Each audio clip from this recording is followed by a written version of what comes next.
सभी परमपिता परमात्मा के प्यारे बच्चों को देवियों की अष्टमी की बहुत बहुत शुभकामनाएं। वैसे तो 9 देवियां हैं, लेकिन अष्टमी में ही देवियों का पूजन कर लेते हैं। तो ये जो देवियां हैं, वरदानी मूरत, तपस्वी मूरत, एक कुंवारी कन्या, जो परमपिता परमात्मा शिव ने इस धरती पर आकर ब्रह्मा मुख से पैदा की, है ना। तो एक संगम युग ही एक ऐसा युग है जहां हम परमपिता परमात्मा के कुमार और कुमारी होते हैं। ये एक फैमिली है, एक परिवार है। जैसे फैमिली में सब आपस में भाई और बहन होते, दूसरा कोई संबंध नहीं होता, उसी तरह ये संगम युग, छोटा सा युग, कलयुग का बिल्कुल अंत किनारा। तो जब परमात्मा इस धरा पर आते हैं तो इस युग का नाम संगम युग पड़ता है।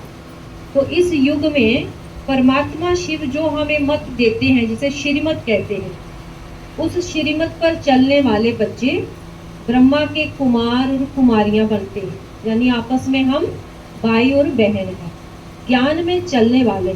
आपस में शादी विवाह नहीं कर सकते क्योंकि आपस में हमारा पवित्रता का संबंध है।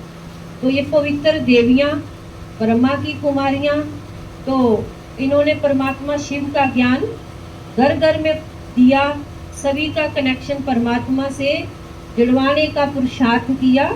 तो इसी याद में हर साल देवियों को याद किया जाता है, उनके कर्तव्यों को याद किया जाता है। तो हम सब कन्याएं हैं, है ना। तो हम सब कन्याएं हैं, तो हम कन्याओं का कन्हैया कौन है? जिसे कृष्ण को कहते हैं कृष्ण कन्हैया, है ना। लेकिन कृष्ण तो हमारा कन्हैया नहीं है अभी यहाँ पर। तो हम ब्रह्मा की कन्याएं हैं, तो ब्रह्मा हमारा कन्हैया है, जो ब्रह्मा ही सतयुग में फिर श्री कृष्ण बनता है। तो हम ब्रह्मा की कुमार कुमारियां हैं, ना कि कृष्ण की। लेकिन गायन कृष्ण का है, क्योंकि ब्रह्मा को लोग भूल गए कि ब्रह्मा ने क्या किया सृष्टि पर। ऐसे तो कहते हैं ब्रह्मा ने सृष्टि रची, लेकिन कब रची, कैसे रची, ये तो कोई शास्त्रों में ज्ञान नहीं है। तो जब शिव पिता इस धरती पर आकर हमें समझाता है तो फिर हमें पता चलता है।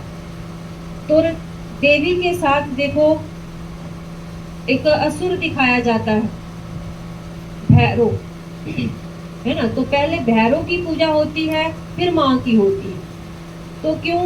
जो भैरव माँ के पीछे पड़ा था, मतलब उस कन्या के पीछे पड़ा था, जो पवित्र कन्या भगवान की बन चुकी थी और उसने अपना जीवन समर्पित कर दिया था, और उस कन्या में रूहानी सुंदरता थी, तो वो भैरव